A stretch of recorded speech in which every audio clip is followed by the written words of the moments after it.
Start. सर्वांना माझा सप्रेम जय लवजी. मी आनंद सुतार की गेल्या 15 ते 20 दिवसापासून मातंग समाजाचे विधान परिषदेचे आमदार अमितजी गोरखे यांना जे काही सोशल मीडियावर ट्रोल केले जात आहे त्या संदर्भात मी या ठिकाणी आपणास काही मुद्दे मांडणार आहे. मित्रांनो, आपण पाहिलं मातंग समाजाचे जे आमदार आहेत अमित गोरखे साहेब, हे त्यांना आजचा तो त्यांचा जो कार्यकाळ आहे आता तो 2 वर्षाचा कार्यकाळ झालेला आहे. ह्या 2 वर्षाच्या कार्यकाळामध्ये त्यांनी मातंग समाजासाठी केलेले जे काही काम आहे ते आपणास मी या ठिकाणी सांगणार आहे. सर्वप्रथम जर आपण पाहिलं तर सर्वात अगोदर त्यांनी विधिमंडळामध्ये आपली पहिली मागणी मांडली की बार्टीच्या धर्तीवर मातंग समाजाच्या विद्यार्थ्यांसाठी शिक्षणासाठी आपण आरटीची स्थापना करावी आणि हा विषय त्यांनी सातत्याने मुख्यमंत्री देवेंद्र फडणवीस यांच्याकडे लावून धरला. विधिमंडळामध्ये प्रत्येक चर्चेच्या माध्यमातून आपल्या विविध आयुधाच्या माध्यमातून त्यांनी या ठिकाणी विधान परिषदेमध्ये मांडला.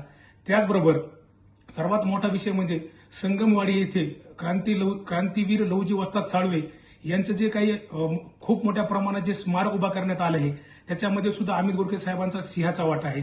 त्याचबरोबर मातंग समाजाचे आन बान शान साहित्यरत्न लोकशाहीर अण्णाभाऊ साठे यांचं चिरागनगरमधील देखील जे स्मारक आहे हे स्मारकामध्ये त्यांचा देखील खूप मोठा वाटा आहे. त्यांनी या विषयामध्ये सातत्याने फडणवीस साहेबांना व विधिमंडळाच्या ठिकाणी आवाज उठवलेला आहे.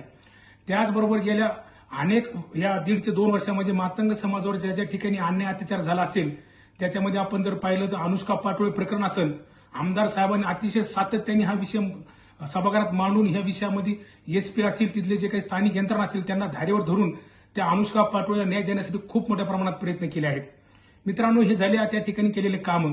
परंतु आमदार अमित गोरखे साहेबांनी गेल्या म्हणजे पाहिलं आपण तर 1 ऑगस्ट 2024 रोजी सर्वोच्च न्यायालयाने जो काही निकाल दिला की अनुसूचित जातीमध्ये अ ब क ड आरक्षण वर्गीकरणाचा, मित्रांनो हा निकाल आला त्यानंतर आमदार अमित गोरखे साहेबांनी विधिमंडळात असेल ज्या ठिकाणी हिवाळी अधिवेशन झाले त्या ठिकाणी अ ब क ड चा एक कुर्ता घालून व आपल्या सोबतच्या साथीदार आमदारांना सोबत घेऊन त्या ठिकाणी हिवाळी अधिवेशनाच्या पायऱ्यावर आंदोलन केले. तसेच सभागृहामध्ये देखील या विषयावर त्यांनी मते मांडली. त्यानंतर आता आपण पाहिलं मुंबईमध्ये झालेलं अधिवेशन असेल त्या अधिवेशनात सुद्धा 59 जातींच्या नावाचा हार घालून शासनास व महाराष्ट्र राज्यांना या ठिकाणी सांगण्याचा प्रयत्न केला की अ ब क ड जे वर्गीकरण आहे ते वर्गीकरण फक्त मातंग समाजासाठी नव्हे, ह्या 59 ज्या जाती आहेत त्या जातींचे नावे अजूनपर्यंत महाराष्ट्राला काही माहिती नाहीत. त्या 59 जातीपैकी ज्या अति पिछडलेल्या जाती आहेत त्यातील जे काही लोक आहेत त्या लोकांना आरक्षणाचा अ देखील माहिती नाही. डॉक्टर बाबासाहेब आंबेडकर म्हणाले होते की आरक्षणाचा फायदा तेव्हाच होईल जोपर्यंत शेवटच्या माणसापर्यंत आरक्षणाचा फायदा पोहोचेल. मित्रांनो, अ ब क ड आरक्षण वर्गीकरण झाल्याच्या नंतर हा शेवटच्या घटकापर्यंत हा न्याय पोहोचणार आहे. या बाबासाहेबांच्या विचारधारेला धरून आमदार अमित गोरखे साहेबांनी सातत्याने या ठिकाणी प्रश्न उपस्थित केले. सरकारला त्या ठिकाणी बदर समिती स्थापन करण्यास भाग पडले. त्याचबरोबर आपल्या मातंग समाजाच्या अनेक संघटना असतील त्या संघटनेने हिवाळी अधिवेशनावर मोर्चे काढले, मुंबईमध्ये मोर्चे काढले आणि अनेक जिल्ह्यामध्ये मोर्चे काढून तात्काळ शासनाने अ ब क ड आरक्षण लागू करण्यासाठी त्यांनी निवेदने दिली आणि सरकारला भाग पाडलं.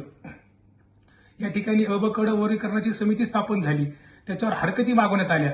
परंतु मित्रांनो, आज आपण पाहत आहोत गेल्या 20 ते 25 दिवसापासून जे आमदार अमित गोरखे साहेब आहेत यांचा कार्यकाळ फक्त 2 वर्षाचा झालेला आहे आणि आमदार अमित गोरखे कुठल्याही राखीव जागेवरून निवडणूक लढवलेली नाहीत. त्यांना भारतीय जनता पार्टीने पक्षाकडून एक मातंग समाजाच्या अति पिछड्या वर्गाला त्यांनी विधान परिषद देऊ केली, जे आजपर्यंतच्या महाराष्ट्रातल्या इतिहासात काँग्रेस असेल, राष्ट्रवादी असेल किंवा शिवसेना असेल या कुठल्याही पक्षांनी मातंग समाजाचा कधीच विचार केला नाही. तो विचार या ठिकाणी भारतीय जनता पार्टीने केला आणि आमदार अमित गोरखे साहेबांनी या ठिकाणी विधान परिषद दिली. आणि ही विधान परिषदेचा 2 वर्षाच्या कार्यकाळामध्ये मातंग समाजाच्या शिक्षणासाठी, उन्नतीसाठी, अन्याय अत्याचार प्रगतीसाठी जे काही या ठिकाणी लागेल ते महाराष्ट्र विधिमंडळ असेल, रस्त्यावर असेल, मुख्यमंत्र्याला असेल या ठिकाणी भेटून हे प्रश्न सोडण्याचं काम प्रामाणिकपणे आमदार अमित गोरखे साहेब करत आहेत. म्हणून मला विरोधकांना सांगायचंय की जर असा एखादा व्यक्ती आमच्या जातीत जन्माला असेल आणि तो जातीचे प्रश्न सोडत असेल तर या ठिकाणी तुमच्या पोटात दुखण्याचं काही कारण नाही. डॉक्टर बाबासाहेब आंबेडकर यांना अभिप्रेत असलेला समतावादी समाज आपल्याला घडवायचा आहे. म्हणून या ठिकाणी महाराष्ट्रातील सर्व 59 जातीतील माझ्या सर्व मित्र परिवारांना विनंती करतो की आपण अ ब क ड वर्गीकरणाला या ठिकाणी पाठिंबा द्यावा आणि शेवटच्या घटकापर्यंत हा न्याय पोहोचावा. तसेच विरोधकांना मी विनंती करीन की आमदार अमित गोरखे साहेब यांच्या नावाने टावं फोडू नका. या ठिकाणी आपण पाहिलं तर आपल्या देखील समाजाचे लोक या ठिकाणी भाजप सोबत मांडीला मांडी लावून बसलेले आहेत. केवळ अमित गोरखे मातंग समाजाचे आहेत म्हणून त्यांना ट्रोल करू नका. आणि या ठिकाणी त्यांना एक मी इशारा देऊ इच्छितो, जर तुम्ही अमित गोरखे साहेबांना ट्रोल करत असाल तर त्याच भाषेमध्ये मातंग समाज देखील या ठिकाणी तुम्हाला ट्रोल केल्याशिवाय राहणार नाही. जय भीम, जय लहुजी.